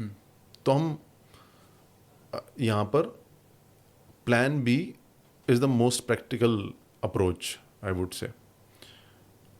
तो जो मोटिवेशनल स्पीकर हैं या जो ये सारी चीज़ें बोलते हैं, तो गलत बोल रहे हैं वो? बिल्कुल गलत बोल रहे हैं। मोटिवेशनल स्पीकर्स से ज़्यादा अपने यूथ का कबाड़ा किसी ने नहीं किया। मोटिवेशनल स्पीकर्स को ये नहीं पता कि करना कैसे है, लेकिन उनको ये पता है कि इस बंदे को इसकी कुर्सी से हवा में कैसे उड़ाना है, इमोशंस में कैसे बहाना है, इसको रुलाना कैसे। और हमारी प्रॉब्लम ये है कि जैसे ही हमें कोई रुला दे, जैसे ही हमारे इमोशंस आ जाएं तो हमारा लॉजिकल सेंस तो काम करना बंद कर देता है। जैसे ही हम रोने लग जाएं, इमोशनल हो जाएं, तो हमें ऐसा लगता है कि जैसे कुछ बढ़िया हो रहा है, कुछ तिलिस्मी हो रहा है, कुछ, है ना, होता है, घरों में भी होता है। तो मोटिवेशनल स्पीकर्स को वो कला आ गई, मतलब इमोशंस को ट्रिगर करना आ गया उनको। और खास बात मोटिवेशन में क्या है, मोटिवेशन की पावर कहाँ से आती है? मोटिवेशनल स्पीचेस की, वो आपको इंपॉर्टेंट फील कराते हैं। जैसे मान लो कि बाहुबली मूवी में आपने वो सीन देखा है ना, क्या है मृत्यु वाला? क्या है मृत्यु भी समझ लो, हाँ वो भी समझ सकते हो आप। या फिर जो कटप्पा उसके ऊपर जैसे आग ऐसे उसके सीने पर रखता है और फिर यहाँ से बाहुबली का वो दिखता है और बोलते हैं ये है अमरेंद्र बाहुबली, ये राजा, और ऐसा वैसा। तो यहाँ आपके रोंगटे खड़े हो रहे हैं वो सीन देख के। क्यों? क्योंकि आपको इंपॉर्टेंस मिल रहा है, पता नहीं क्यों उस सीन में। आप शायद अपने आप को इमेजिन कर रहे हो क्या कर रहे हो। मोटिवेशन आपको इंपॉर्टेंस देता है, इसलिए आपको मज़ा आता है। जैसे एस्ट्रोलॉजर्स वगैरह आपको बोल दें कि एक दिन तू कुछ करेगा, बहुत बड़ा करेगा, और बस तू ट्राई करते रहे, कर ले। आपको अंदर से लग रहा है कि आपके अंदर कुछ ना कुछ तो बात है, तो ये भाई साहब बोल रहे हैं मुझसे कि कुछ बड़ा हूँ मैं। तो वो इम्पोर्टेंस की वजह से हम मोटिवेशन स्पीचेस को और सुनना चाहते हैं, और सुनना चाहते, मोटिवेशनल गानों को सुनना, ठुकरा के मेरा प्यार मेरा इंतकाम देखेगी, बहुत मज़ा आ रहा है उसको सुनने में, क्योंकि वो इम्पोर्टेंस दे रहा है आपको, लेकिन सॉल्यूशन नहीं दे रहा। सॉल्यूशन क्या है फिर? सॉल्यूशन है अपने बिलीव्स के ऊपर काम करना। जैसे कोई मशीन है, उस मशीन के जितने भी एक्शंस होंगे कि वो राइट मुड़ेगी, लेफ्ट मुड़ेगी, वो डिसाइड होंगे कि उसके अंदर कोड क्या है। ठीक है। अगर कोड में हल्का सा भी चेंज कर दिया तो ऊपर से एक्शन चेंज हो जाएंगे। हमारा जो भी एक्शंस होते हैं कि मैं पढ़ाई करूंगा या फिर नहीं करूंगा, ये डिपेंड करता है कि हमारे अंदर का कोड क्या है, हमारे अंदर के छोटे से बिलीव्स क्या हैं। कोड भी तो ऐसे ही होते हैं, आप ज़रा सोचो। If n is equal to 1 then this else this. हमारे बिलीफ ऐसे ही नहीं है कि अगर मैं रिजल्ट के बारे में सोचूंगा तो मुझे मोटिवेशन मिलेगी, नहीं सोचूंगा तो आज काम में सेम कोड ही तो है ये कोड गलत है, ये बिलीफ बेसिकली कोड एक बिलीफ की तरह काम कर, ये बिलीफ ही गलत है। जितने भी लोग कंसिस्टेंट है पढ़ाई में उनके अंदर ये बिलीफ नहीं है, एग्जैक्टली ऐसा बिलीफ नहीं है, थोड़ा चेंज्ड बिलीफ है। तो जब तक अपने इन बिलीफ्स को पहचान के इनके ऊपर काम नहीं करोगे तब तक कंसिस्टेंट नहीं होगे, चाहे कुछ भी कर लो, कुछ भी कर लो चाहे। तो ये बिलीव्स हमारे बिल्ड क्यों हुए हैं? मतलब हमारा सोसाइटी ऐसा है या हमको ऐसे कंडीशन करा गया है, आसपास हम यही सारी चीज़ें देख रहे हैं, क्या है मतलब कि एग्जैक्टली ऐसा क्यों है कि हमारे पास ऐसे बिलीव्स हमने क्रिएट कर लिए हैं अपने लिए? ऐसा इसलिए क्योंकि हमारे देश में साइकोलॉजिस्ट की कमी है, साइकाइट्रिस्ट की कमी है, एक अच्छे लेवल के साइकोलॉजिस्ट जो कि सोच रहे हैं कि दिमाग कैसे काम करता है उसकी कमी है। मेंटल हेल्थ के बारे में तो इंडिया में डिस्कस किया ही नहीं जाता। दिमाग कैसे काम करता है उसमें आप अगर बाहर देखोगे तो बाहर की बुक्स देख लो और अपनी इंडिया की बुक्स देख लो, कंसिस्टेंसी के ऊपर थोड़ा नहीं बहुत ज़्यादा डिफरेंस है। क्योंकि हमारे यहाँ वो माहौल नहीं है कि दिमाग में एक्शंस को चेंज करना है तो साइकोलॉजी क्या इन्वॉल्व होगी उसके ऊपर काम करना। जब वो माहौल नहीं है, किसी को पता नहीं है, तो कोई अगर सॉल्यूशन देगा तो क्या देगा? जैसे मान लो कि किसी ने कुछ अचीव कर लिया, कोई टॉपर है किसी एग्जाम का, ठीक है, उस टॉपर को पता नहीं है कि उसके अंदर ये जो आदत बनी है पढ़ाई करने की वो बनी कैसे, वो बनी है इतने सालों में, बहुत कॉम्प्लेक्स प्रोसेस है, समझ में नहीं आती। तो फिर टॉपर क्या करेगा? जब कोई स्पीच देने के लिए जाएगा तो वो बोलेगा कि मेरे ज़िंदगी में इतनी प्रॉब्लम्स थी, ये था, वो था, ऐसा था, वैसा था, मैं कर सकता हूँ, तुम भी कर सकते हो, मैंने कर लिया, तुम भी कर सकते हो। वो ऐसा बोलेगा। उसके पास कोई, अब इससे ज़्यादा क्या बोलेगा वो बोलेगा कि कम से कम अपने माँ बाप की, कम से कम अपने जो भाई हैं जो आपकी फ़ीस भर रहे हैं उनका एक चेहरा इमेजिन कर लो, उनके बूढ़े माँ बाप की एक बार शक्ल इमेजिन कर लो। जब कर लोगे अपने आप कुछ कर लोगे, अपने आप बढ़ जाओगे। ठीक है। हमारे पेरेंट्स बचपन में बोलते थे बेटा पढ़ाई कर लो, ज़िंदगी सेट हो जाएगी, सब कुछ मिल जाएगा तुम्हें। क्यों बोलते थे? क्योंकि उनको ये नहीं पता कि पढ़ाई कैसे करेगा, लेकिन उनको ये पता है कि इसको पढ़ाई करानी है। मिसमैच है ना, मिसमैच है, सही तो बात वो है। बोलेंगे कि देखो बाकी लोग कितनी अच्छी पढ़ाई कर रहे हैं, देखो उसकी पढ़ाई नहीं की तो ज़िंदगी बर्बाद हो गई, देखो उसके income tax inspector, IAS officer, इन सब लोगों की पावर्स देखो। गैप है एक, पता नहीं है करना कैसे, लेकिन बोलना भी है, तो रिजल्ट के ऊपर ध्यान दिलाते रहो। और पहले तो ट्रेनिंग हो गई हमारी। पहले शायद ऐसा भी था कि अगर आप पढ़ाई कर लो तो आपकी नौकरी आसानी से लग भी जाती थी, कि शायद पहले उतना कंपटीशन भी नहीं हुआ करता था, क्योंकि पढ़ाई ही लिमिटेड लोग करते थे, ग्रेजुएशन तक तो बहुत ही लिमिटेड लोग पहुंचा करते थे। तो उस टाइम पे अगर किसी ने पढ़ाई कर लिया, ग्रेजुएशन कर लिया, तो सरकारी नौकरी लगना बहुत ही आसान हो जाता था। फॉर्म भर दो, फॉर्म निकले भर हुए। दो और आपकी नौकरी लग जाएगी। या कॉलेजेस में भी लिमिटेड कॉलेजेस हुआ करते थे, लेकिन अगर आप थोड़ा सा ठीक ठाक भी पढ़ रहे हो तो भी आपका किसी अच्छे कॉलेज में एडमिशन हो जाएगा। आज के टाइम पे इतना ज़्यादा कंपटीशन हो गया है, इवन अगर आप 12th क्लास में IIT वगैरह में ही ले लो, कि बच्चा 5th क्लास 6th क्लास से कोचिंग करना स्टार्ट कर देता है, जो उसके बचपन के साल थे, जहाँ पे कि उसको थोड़ा सा एक्टिविटीज़ करके, खेल कूद के, थोड़ा सा वो अपना मेंटल हेल्थ पे या फिज़िकल बॉडी पे या किसी चीज़ पे काम करके थोड़ा सा अपना पर्सनैलिटी डेवलप करता, वहाँ पे वो 10 साल की उम्र से 12 साल की उम्र से कोचिंग करता हुआ जा रहा है। और कितना डिफ़िकल्ट है उसके लिए। मान लो कि उसने अपना बचपन ही किस लिए, कि बस को एक एग्ज़ाम में रैंक लेके आनी थी। तो ये तो हमारे एक प्रेशर है जो कि चलता ही आ रहा है, और आगे चल के जैसे जैसे कॉम्पिटिशन बढ़ता जा रही है और बढ़ता ही जाएगा। मेरी एक स्टूडेंट थी भूमिका, मैंने जॉब भी नहीं लगी थी मेरी, तो मैं ट्यूशन्स पढ़ाता था। तो मैं उसको ट्यूशन्स पढ़ाने के लिए गया, वो 9th में थी और वो अपने कॉम्पिटिटिव एग्जाम्स की तैयारी कर रही थी, IIT की तैयारी कर रही थी। तो मैं उसको मैथ्स पढ़ाने के लिए गया था। तो उसने मुझे बताया कि 5th class 6th class 7th class उसकी ऐसी निकल गई, 8th क्लास ऐसे निकल गई, अब ये 9th क्लास आ गई है और अभी भी घर वाले फोर्स कर रहे हैं कि नहीं।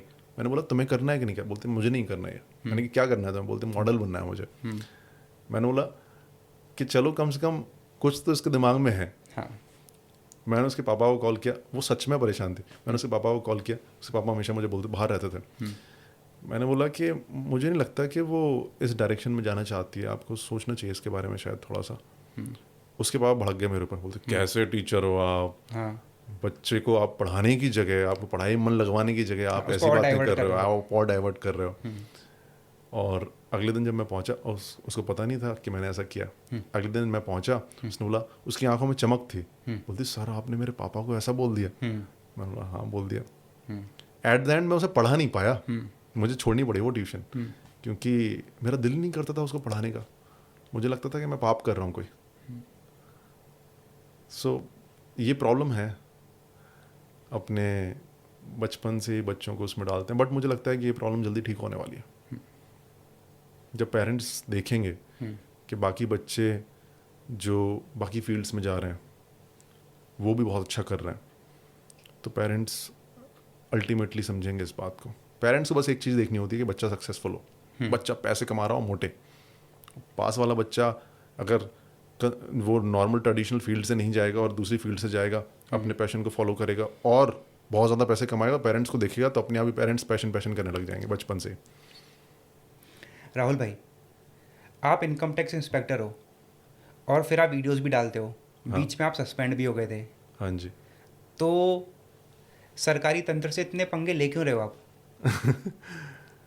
पंगे सिस्टम से ले रहा हूँ मैं। बचपन में घर वालों ने बोला, घर वालों या फिर सोसाइटी ने बोला कि ये कर लो ज़िंदगी सेट हो जाएगी, तो हमने वो करने की कोशिश कर ली। इंजीनियरिंग कर लो, हमने वो करने की कोशिश कर ली। इंजीनियरिंग में पहुंचे, अच्छे कॉलेज में पहुंच गए, तैयारी वगैरह कर आके फिर इंजीनियरिंग में मन नहीं लगा, अटेंडेंस शॉर्ट। फिर किसी ने बोला गवर्नमेंट जॉब में कर लो तो सेट हो जाएगा ज़िंदगी।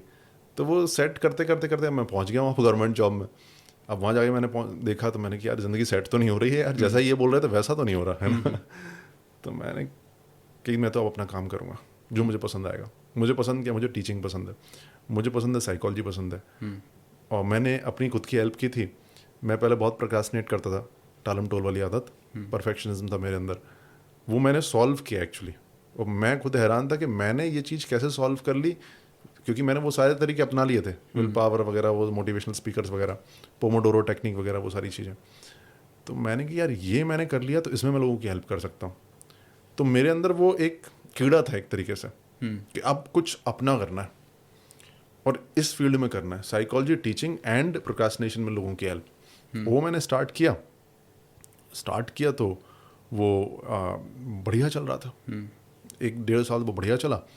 उसके बाद में मेटा जो ऐड कॉस्ट होती है वो एकदम गिर गई। मेटा ऐड कॉस्ट गिरी तो मैंने कहा अब इसको फिर से इस्टेब्लिश करने हैं। फिर से इस्टेब्लिश करने के लिए मैंने वो वीडियो बनाया, मतलब इसके लिए नहीं एग्जैक्टली, वो वीडियो मैंने स्टार्ट किया जैसे ही वो यूट्यूब में बूम आया मेरे। मैं एक दिन के लिए यूट्यूब पर वो creator on the rise trending page पर शुरू में ऊपर रहा था, ठीक है। तो वो रहा। उसके अगले 1-2 दिन बाद ही मेरे को कमिश्नर साहब ने बुला लिया, बोलते हैं वीडियोस डिलीट करो। तो मेरे को ये लगा कि क्या है ये सिस्टम, मैं कुछ भी करता हूँ मुझे रोक लेते हैं। सिर्फ इनकम टैक्स की बात नहीं कर रहा, ऑल ओवर जो सिस्टम है, सोसाइटी का सिस्टम है, वो ऐसा है कि तुम्हारा कुछ भी दिल करे ना, तुम कुछ भी अलग करना चाहते हो तो तुम्हें रोका जाएगा। तो मेरे दिमाग खराब हो गया। मैंने बोला अब मैं तो वो करूँगा जो मेरे दिल को पसंद है। मैं रेबेल कर रहे थे सिस्टम के खिलाफ। आप देख लें सारे वीडियोस में वो एक विद्रोही नजर आएगा। और आपने देखा है विद्रोही सिस्टम के खिलाफ नहीं, मतलब ये वाली लाइन में बोलूँगा तो अभी एक और इंक्वायरी स्टार्ट हो जाएगी। मैं वही बोल रहा हूँ कि लेकिन हाँ, आप सिस्टम से जब विद्रोह करते हो तो इवन जो रणबीर इलाहाबादिया जैसे इन्फ्लुएंसर हैं जिनको भी कभी मोदी जी से अवार्ड मिला था कि उनको भी कैंसिल करना शुरू कर देता है सिस्टम। हालांकि उन्होंने कुछ गड़बड़ करी थी अपने एंड पे, बट सीधी सी बात यह है कि यू नेवर नो। तो इतना बड़ा एस्टेब्लिशमेंट है, उससे पंगा लेना तो अपने पैरों पे कुल्हाड़ी मारने के बराबर ही है ना। इवन वो जो बड़े बड़े इन्फ्लुएंसर्स हैं उनको समझ में आ गई ये बात। एक शो बंद हुआ और 10, 12, 15 ऐसे और इन्फ्लुएंसर्स थे जिन्होंने देख के अपने आप अपना शो खुद ही बंद कर लिया। हाँ, तो मेरा पर्पस ये नहीं था ना कि मुझे इन सब चीज़ों को स्टैब्लिश करना है कि यूट्यूब के सब्सक्राइबर्स बढ़ाना है, व्यूज़ पाने। मेरा पर्पस वो नहीं था ना। मेरा पर्पस था मैं तो जो दिल करेगा वो करूँगा। मेरे दिल में आ गया कि आज मुझे ऐसा वीडियो बनाना है, ये म्यूज़िक डालना है, ये करना है, तो मैं बनाना है मुझे। क्योंकि सिस्टम ने आज तक मुझे रोका है जो दिल करे उससे। लेकिन जो भी चीज़ आप पब्लिक में डालोगे, हाँ, उसको फिर रेबेलियस नेचर तो देखा जाएगा ही। हाँ, वो तो सीधी सी बात है ना कि मतलब इवन वो भी है जो समय रैना का जो शो था, मतलब वो चीज़ अगर प्राइवेट में हो रही होती तो किसी को कोई दिक्कत नहीं थी। द इशू वॉज जब वो पब्लिक में आया ठीक है। अब वही चीज़ आप इनकम टैक्स की बातें आप अगर पब्लिक में डाल रहे हो हाँ, तो सिस्टम तो अगेंस्ट जाएगा ही ना। मैं ये बोलता हूँ मैंने कोई इनकम टैक्स की बात पब्लिक में नहीं डाली, जो कि इनकम टैक्स की बात पब्लिक में पहले ऑलरेडी है नहीं। अब ये चीज़ देखने में थोड़ी टेक्निकल है। हाँ, देखो, मतलब वही डिसाइड कौन करेगा इसको? Who will decide, decide?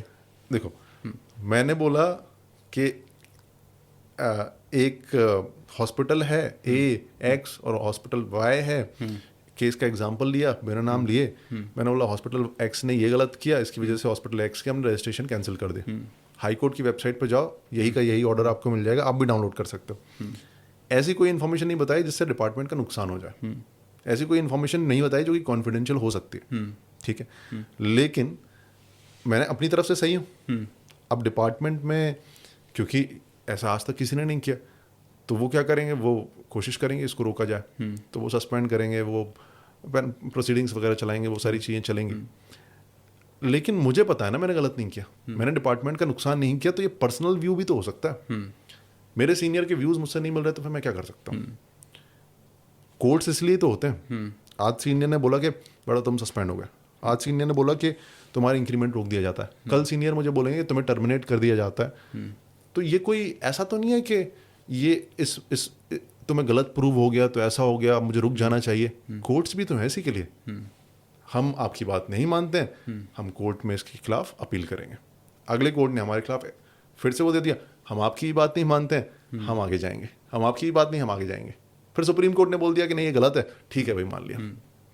इसमें इतना अपने को रुकने की जरूरत क्या है, दिल कर रहा है तो करते चलो। तो इनकम टैक्स की रेड मारने में सच में इतना मज़ा आता है जितना कि हमको फिल्म्स वगैरह में शुरू लगता है? के 2 घंटे तक मज़ा आता है।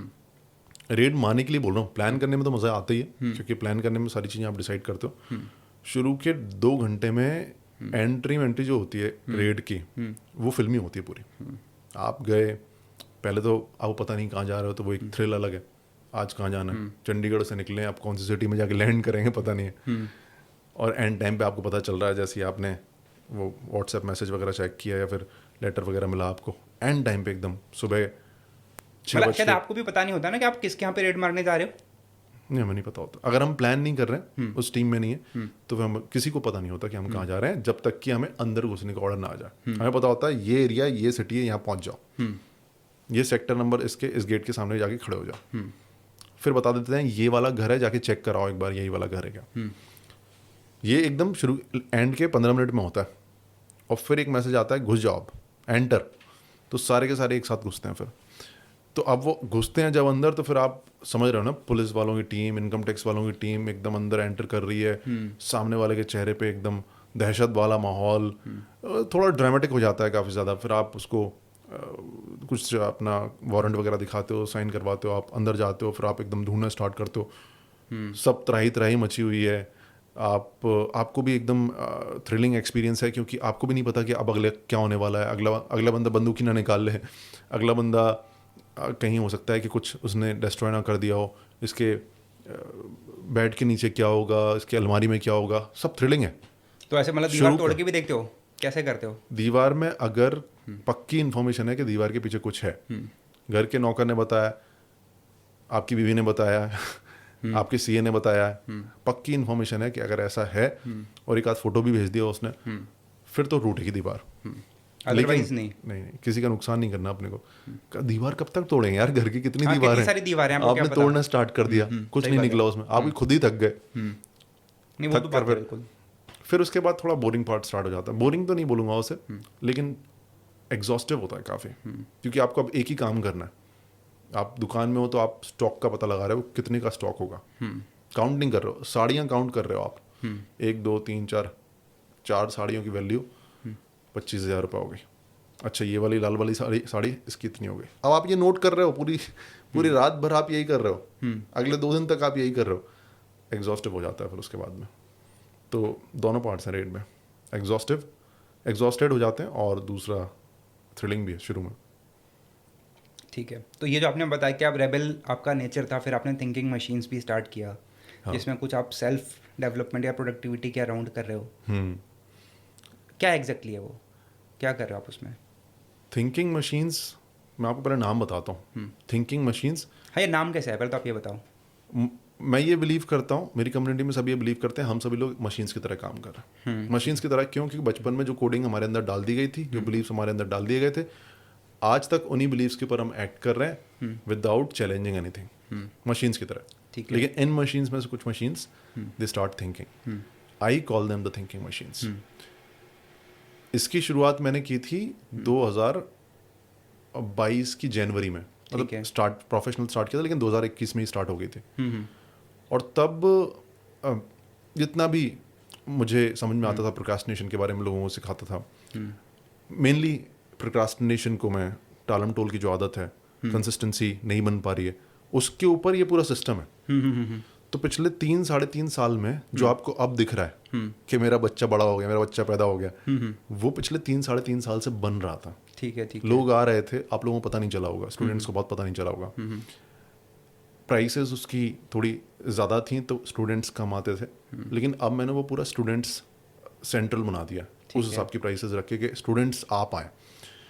तो वो जो सिस्टम है जो आज तक हमें सिखाते आ रहे हैं कि मोटिवेशन विल पावर जो पट्टी पढ़ाई जा रही है हमें, उसके अलावा अगर वो नहीं तो फिर सॉल्यूशन क्या है? असली सॉल्यूशन क्या है? अगर विल पावर डिसिप्लिन नहीं तो फिर असली सॉल्यूशन क्या है? अगर महेंद्र सिंह धोनी ने बोल दिया कि रिजल्ट की तरफ ध्यान मत दो, प्रोसेस की तरफ ध्यान दो, अगर गीता में लिखा हुआ है कि कर्म करो, फल की चिंता मत करो, तो करें कैसे ऐसे? ये जो गैप है ना, वो थिंकिंग मशीन से पूरा होता है। अब मान लो कि एक इतनी सी चीज़ है ना कि प्रोसेस के ऊपर ध्यान देना है, ठीक है, तो उसके लिए हमारी फिर 7 दिन तक हमारी ट्रेनिंग है 7 दिन की, जिसमें हर दिन उस बिलीफ को कमज़ोर करने की कोशिश करते हैं कि रिजल्ट के ऊपर ध्यान देना है, ये बिलीफ है हमारा। उस बिलीफ को कमज़ोर करने की हर दिन कोशिश करेंगे। आपके बचपन में जाके आपके पहले क्या हुआ था, ये बिलीफ सच है या फिर नहीं, उसके बारे में बात करके फिर हर एक वीडियो में एक छोटा सा एक्शन देंगे उनको करने के लिए, क्योंकि देखो आपने अपने बिलीफ को थोड़ा सा चेंज कर लिया, ठीक है, लेकिन बिहेवियर में नहीं आया। बिहेवियर में कैसे आएगा? जब आप कुछ काम कर रहे होगे और उससे वो बिलीफ टूट रहा होगा। एक्सपीरियंस से बिलीफ टूटते हैं। जैसे अगर डॉग काट ले तो फिर आपका बिलीफ बन जाता है कि डॉग्स बेकार होता है, तो एक्सपीरियंस आना ज़रूरी है। तो उसके लिए हम बहुत छोटी छोटी उनको एक्टिविटीज़ देते हैं। दूसरा, अब ये सब जो हम कर रहे हैं इसका इम्प्लीमेंटेशन भी तो होना चाहिए ना। अब इसका इम्प्लीमेंटेशन होता है हमारा डिफरेंट चैलेंजेस में, जैसे टॉर्टस चैलेंज हो गया, 30 दिन तक 30 मिनट की एक्टिविटी करना, फिनिक्स चैलेंज हो गया, ड्रैगन चैलेंज हो गया। सब लोग अपना काम करते हैं। खास बात यह है कि काम में तुमने मान लो टॉर्टस चैलेंज में पार्टिसिपेट किया, 30 मिनट में कितना अचीव कर लिया, उससे हम लोगों को अप्रिशिएट नहीं करते अपनी कम्युनिटी में। हम अप्रिशिएट करते हैं 30 मिनट दे दिए ना तुमने, ठीक है, बस you are a winner. 30 minute दे दिए। ऐप है, ऐप में एक डेडिकेटेड सेक्शन है जहाँ पर ना लोग कॉइन्स कलेक्ट करते हैं। 30 मिनट दे दिए, you will get 10 coins. 90 minutes काम किया, यू विल गेट 15 कॉइन्स। अब ये कॉइन्स कलेक्ट हो रहे हैं, ये कॉइन्स लीडर बोर्ड में जाते हैं। अगर आपके एक पर्टिकुलर कॉइन से ज़्यादा हो गए, यू विल गेट बैजेस। ठीक है, अलग अलग बैजेस हैं, अलग अलग चैलेंजेस के। आर्मी रैंक्स वाले ये बैजेस हैं। तो ऐसा माहौल बनाया है कि काम में एफर्ट लगाने को एप्रिसिएशन मिले। फिर दूसरा, उनको स्टूडेंट्स को सबसे बड़ी प्रॉब्लम होती है कि ओवर थिंकिंग होती है, एंग्जाइटी होती है। तो मेडिटेशन के थ्रू ये सब कम करें जिससे प्रोक्रास्टिनेशन बंद हो, वो सरीन माइंड है। तो पूरा ऐसा सिस्टम बना दिया, रिवॉर्ड्स, गेमिफिकेशन का, डीप साइकोलॉजिकल ट्रेनिंग्स का, कि जो गैप है ना, कर्म के ऊपर ध्यान दो, फल की चिंता मत करो, ये करना कैसे, ये उसके ऊपर, ये है पूरा थिंकिंग मशीन्स। तो क्या रीज़न क्या है, मतलब एग्जैक्टली आप क्या आपका इसके पीछे मोटिवेशन है इसको करने का, या क्या क्यों कर रहे हो इसको? मैंने अपनी लाइफ में इतने सारे स्टूडेंट्स को ऐसा बुरा अपने बारे में फील करते हुए देखा है, ऐसे टैलेंट को ऐसा फेलियर फील करते हुए देखा है कि वो जो दिखता है ना मेरे को, और मैंने खुद ने भी फील किया हो एक टाइम पर, वो मुझे ऐसा लगता है कि क्यों इसको बड़े आसानी से दूर किया जा सकता है, लेकिन डायरेक्शन कुछ और मिली हुई लोगों को भी। एक स्टूडेंट था मेरे बचपन में, रामेश्वर हमारे स्कूल में था। तो रामेश्वर का नाम रामेश्वर क्यों पड़ा पहले वो बताता हूँ।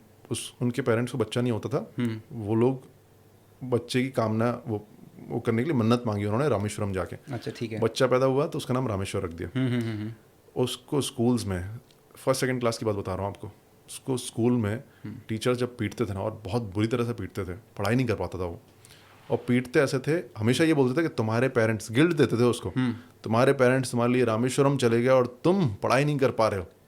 हाँ। मैंने ऐसे पता नहीं कितने, मेरा जो कज़न है अभी तो वो अपना अच्छी ज़िंदगी में अच्छा कर रहा है, बहुत उसको पिटाई लगती थी, उसकी राइटिंग ख़राब थी, मुझे पिटाई नहीं लगती थी क्योंकि मेरी राइटिंग अच्छी थी। तो ऐसे यार स्टूडेंट्स का वो दर्द देखा है मैंने हमेशा बचपन में, तो हमेशा दिल में था कि स्टूडेंट्स के लिए कुछ करना है, कुछ ऐसा करना है जो कि सच में इम्पैक्टफुल हो। इस प्रॉब्लम को सॉल्व कर दो यार, ये जो प्रोक्रास्टिनेशन की प्रॉब्लम है, बहुत हो गया ये मोटिवेशन वगैरह, एक रियल सॉल्यूशन बनाने की इच्छा थी। सही है, मतलब आपने स्टार्ट तो सही चीज़ पे किया है। यही है जो कि सॉल्व नहीं हो रही है, बाकी बहुत सारी चीज़ें सॉल्व हो गई हैं और मुझे पता है, मुझे मेरे पास इसका सॉल्यूशन है क्योंकि मैंने अपने ऊपर वो सॉल्यूशन अप्लाई किया है। मैं प्रोक्रास्टिनेट करता था बहुत ज़्यादा, अब बिल्कुल नहीं करता।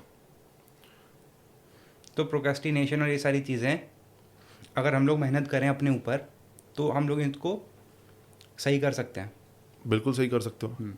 इट इज़ सेम लाइक कि आप, जैसे होता है ना कि किसी को एंग्जाइटी होती है और एंग्जाइटी में उसकी काउंसलिंग होती है और उसकी एंग्जाइटी शांत हो जाती है, फिर ख़त्म हो जाती है। एग्जैक्टली सेम ऐसा है।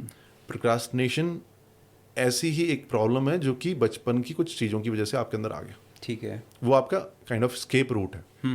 आप जैसे ही आप काम करने के लिए बैठते हो, आपको दिल इतना भारी हो जाता है, आपको पेन इतना ज़्यादा होने लग जाता है उस काम से कि आप सोचते हो छोड़ो यार इसे। उस रिलेशनशिप को ठीक करना है, ये है। तो इसके ऊपर, जैसे आप एंग्जाइटी के ऊपर काम करते हो, आप इसके ऊपर भी काम कर सकते हो, बशर्ते आप वो छोड़ दो कि एक दिन में अब पूरी दुनिया अचीव कर लेंगे, जो मोटिवेशनल स्पीकर्स हमारे अंदर डाल चुके हैं। हाँ, एक धीरे घंटे धीरे के अपने ऊपर सेशन काम करते हुए लंबा एक सॉल्यूशन मिल सकता है। मतलब फिर भी कितना टाइम लगता है अगर कोई इस चीज़ से उबरना चाह रहा है तो? डिपेंड करता है कि कौन सी वाली प्रॉब्लम है। अगर आपके अंदर परफेक्शनिज्म की प्रॉब्लम है, उसको बहुत जल्दी ठीक कर सकते हैं, क्योंकि मैंने अपने स्टूडेंट्स के अंदर नोटिस किया है 7-7 दिन की ट्रेनिंग में परफेक्शनिज्म ऑलमोस्ट ख़त्म हो रहा है उनका, या फिर ऐसी शुरुआत हो गई है परफेक्शनिज्म ख़त्म करने की कि अब धीरे धीरे अपने आप वो अपना रास्ता पकड़ रहे हैं। 7 दिन में हो जाता है। आपके अंदर अगर ये प्रॉब्लम है कि आप दूसरों से अपने आप को कंपेयर करते हो और फिर अपना काम नहीं कर पाते क्योंकि फ्रस्ट्रेशन बड़ी होती है उसकी वजह से, थोड़ा धीरे ठीक होती है। क्योंकि इसके लिए you need to start loving yourself, you need to start appreciating yourself. छोटी छोटी चीज़ों में अचीवमेंट फील करना है। वो कैसे फील करोगे, इसमें थोड़ा सा टाइम लगता है क्योंकि वो अंदर से इतने सालों की प्रोग्रामिंग है। तो हो सकता है कि आपको 20 दिन लगे। क्लिक करनी चाहिए कोई भी चीज़, 2 दिन में भी हो सकती है शायद, लेकिन क्लिक करवाने में टाइम लगता है। मैं एक बार बोलूँगा कोई चीज़, अलग तरीके से बोलूँगा, फिर अलग तरीके से बोलूँगा, फिर मैं आपको कुछ काम दूंगा, एक छोटी सी चीज़ दूंगा, करते करते किसी एक दिन आपको क्लिक करेगा कि यार सच बात तो है कि मेरी जर्नी तो एकदम यूनिक है, मैं पता नहीं क्यों एक दूसरे से अपने आप को कंपेयर कर रहा हूँ, ये तो मैं गलत कर रहा हूँ भाई। तो जैसे ही वो क्लिक करेगा ना, वो चेंज हो जाएगा। सही जगह क्लिक करना चाहिए। तो अलग अलग चीज़ें हैं, सबका अपना अपना। लेकिन आई वुड सजेस्ट कि अगर आप इस जगह इस जर्नी में स्टार्ट कर रहे हो ना, सोच के चलो कि यार मुझे 2 महीने देने हैं, मुझे 3 महीने देने हैं, क्योंकि लंबे टाइम के लिए काम करना है अपने को। ठीक है, तो राहुल भाई एक फाइनल मैसेज के साथ हम लोग क्लोज करेंगे कि क्या फ्यूचर है थिंकिंग मशीन्स का, या फिर व्हाट एग्जैक्टली हम आपको और क्या क्या करते हुए देखने वाले हैं फ्यूचर में? फ्यूचर में मुझे पता नहीं, शायद जॉब छोड़ते हुए देख लो। एक बार मेरा न्यू ईयर रेजोल्यूशन में मैंने ऐसे ही मजाक कर दिया था, लेकिन हो सकता है वैसा हो जाए। बट एक चीज़ मैं करना चाहता हूँ कि थिंकिंग मशीन्स पूरी तरह से ऐसा फील हो जैसे एक गेम है, जैसे कोई गेम खेल रहे हो, जैसे आपको ऐसा काम लगने लग जाए। उस डायरेक्शन में थिंकिंग मशीन्स को ले जाना चाहता हूँ। देखते हैं वो कैसे हो पाएगा। अभी तक तो सही डायरेक्शन में चल रहा है। जिस तरीके से आप काम करो, I wish you all the success. Thank you. और मुझे उम्मीद है, भरोसा है पूरा कि जितना डेडिकेशन और मेहनत आपका दिख रहा है, मतलब कि हो सकता है कि इस पॉडकास्ट में सारे पॉइंट्स हम लोग कवर ना कर पाए हों, लेकिन जो राहुल भाई कर रहे हैं, आप इनको इनके चैनल पर जाके देखिएगा, इनके ऐप पर जाके देखिएगा, तो बहुत ही नेक्स्ट लेवल काम कर रहे हैं ये लोग, और आपको बिल्कुल हेल्प कर सकते हैं प्रोक्रेस्टिनेशन और सेल्फ डेवलपमेंट और बाकी सारी चीज़ों के लिए। थैंक यू, बहुत अच्छा लगा आपसे बात करके। ठीक है, तो राहुल भाई आई थिंक टाइम कॉन्स्टेंट है, तो इसको तो हम लोग यहीं पर वाइंड अप करेंगे, लेकिन आई होप कि हमारे और नेक्स्ट फॉलोअप सेशंस रहेंगे जिसमें कि हम लोग कुछ पॉइंट्स जो आज हमने कवर नहीं करे उनको डिस्कस करेंगे। डेफिनेटली मेंटल हेल्थ, प्रोक्रेस्टिनेशन अपने आप में एक बहुत बड़ी चीज़ है, बहुत लंबा और आज के टाइम पे हम लोग देख रहे हैं कि आज के टाइम पे तो हमारे स्कूल के बच्चों को भी ये मेंटल हेल्थ और ये सारे इश्यूज आने लग गए हैं। एग्ज़ाम का प्रेशर है, बहुत सारी चीज़ें हैं, तो ये एक बहुत बड़ा टॉपिक है, इस पर फिर से एक बार बैठेंगे और फिर से कनेक्ट करेंगे। डेफिनेटली। और बाकी I wish you all the best for the future. Thank you very much.